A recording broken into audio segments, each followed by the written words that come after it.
നമസ്കാരം. റാഫ്റ്റോക്ക് ഫുട്ബോളിലേക്ക് അവർക്കും സ്വാഗതം. സൂപ്പർ കോപ്പ ഡി എസ്പാനയുടെ ഫൈനൽ മത്സരത്തിൽ FC ബാഴ്സലോണയോട് തോറ്റ ശേഷം റയൽ മാഡ്രിഡിൻ്റെ ഭാഗത്തു നിന്ന് മാധ്യമങ്ങളെ കണ്ടത് ഒരേ ഒരു താരമാണ്, അത് ലൂക്ക മോഡ്രിച്ച് ആയിരുന്നു. അദ്ദേഹം കളിയെക്കുറിച്ച് പറയുന്നത് എല്ലാ ഫൈനലുകളും എല്ലാ കളികളും നമുക്ക് വിജയിക്കാൻ കഴിയില്ല, ഫുട്ബോൾ ഇങ്ങനെയൊക്കെയാണ്. മോഡ്രിച്ചിൻ്റെ വാക്കുകളിലേക്കൊന്ന് പോകാം. അദ്ദേഹം പറയുന്നു, ഞങ്ങൾ തോറ്റു, that's it, V lost, that's it. എല്ലായ്പ്പോഴും നമുക്ക് വിജയിക്കാൻ പറ്റില്ല, ഒരിക്കലും എളുപ്പമല്ല നിങ്ങളുടെ ടഫസ്റ്റ് റൈവലിനോട് തോൽക്കുക എന്ന് പറയുന്നത് ഒരു എളുപ്പമുള്ള കാര്യമല്ല. പക്ഷേ ഞങ്ങളൊരു കിരീടം ഈ സീസണിൽ തോൽക്കണമെങ്കിൽ അത് ഈ കളിയാവുന്നത്, സൂപ്പർ കോപ്പ തോൽക്കുന്നത് അതുകൊണ്ട് വലിയ പ്രശ്നമില്ല. അത് അദ്ദേഹം പറയുന്നതിൻ്റെ രീതി നിങ്ങൾക്ക് മനസ്സിലാകുന്നുണ്ടാവും. കാരണം സൂപ്പർ കോപ്പ എന്ന് പറയുമ്പോൾ 2 കളികൾ മാത്രമുള്ള ഒരു ടൂർണമെൻറ്റാണ്.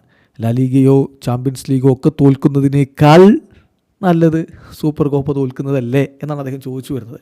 ഇന്നലെ ഗ്രൗണ്ടിൽ വെച്ച് തന്നെ ലൂക്ക മോഡ്രിച്ചിനോട് പെരസ്, നമ്മൾ ഇടയ്ക്ക് ഒരു ഫൈനലൊക്കെ തോൽക്കുന്നത് നല്ലതല്ലേ എന്ന് ചോദിക്കുന്നതിൻ്റെ ദൃശ്യങ്ങളും പിന്നീട് പുറത്ത് വന്നല്ലോ. ഏതായാലും അതാണ് അവർ ആ രീതിയിലാണ് അതിനെ കാണുന്നത് എന്നർത്ഥം. പിന്നീട് അദ്ദേഹം വിശദീകരിക്കുകയാണ്, ഇത് ഫുട്ബോളാണ്, ചിലപ്പോൾ നിങ്ങൾ വിജയിക്കും, ചിലപ്പോൾ നിങ്ങൾ തോൽക്കും.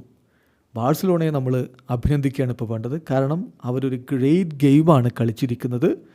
ഞങ്ങളെക്കാൾ അവർ നല്ല ബെറ്ററായിട്ട് കളിച്ചു, അതുകൊണ്ടാണ് അവർ വിജയിച്ചത്. ഞങ്ങൾ അത്ര മികച്ച പ്രകടനമല്ല നടത്തിയത്. എന്നാൽ ഈ ഒരു ടഫ് ഡിഫീറ്റ് ഞങ്ങളെ കൂടുതൽ മികച്ച രൂപത്തിൽ റിയാക്ട് ചെയ്യാൻ പ്രാപ്തരാക്കുമെന്നാണ് പ്രതീക്ഷിക്കുന്നത്.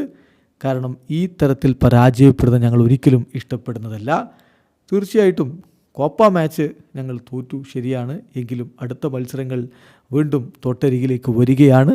ഒരു കംപ്ലൈൻറ്റുമില്ലാതെ ആ മത്സരങ്ങളിലേക്ക് പോകാനാണ് ആഗ്രഹിക്കുന്നത് എന്നുകൂടി ലൂക്ക മോഡ്രിച്ച് പറയുന്നുണ്ട്. അദ്ദേഹം വളരെ കൃത്യമായിട്ട് തന്നെയാണ് ചിന്തിക്കുന്നത്. ഈ കളി കഴിഞ്ഞു, ഇനി ലാ ലീഗ മത്സരങ്ങളും ചാമ്പ്യൻസ് ലീഗ് മത്സരങ്ങളും ഒക്കെ ആയിട്ട് സീസൺ അങ്ങ് കിടക്കുകയാണ്. സീസൺ പകുതിയേ ആയിട്ടുള്ളൂ, ഇവിടം കൊണ്ടൊന്നും തീരുന്നില്ല. വീഡിയോ അവസാനിക്കുന്ന ഫുട്ബോൾ ലോകത്തെ കൂടുതൽ വിശേഷങ്ങളുമായി റാഫ്റ്റോക്സ് എത്താം.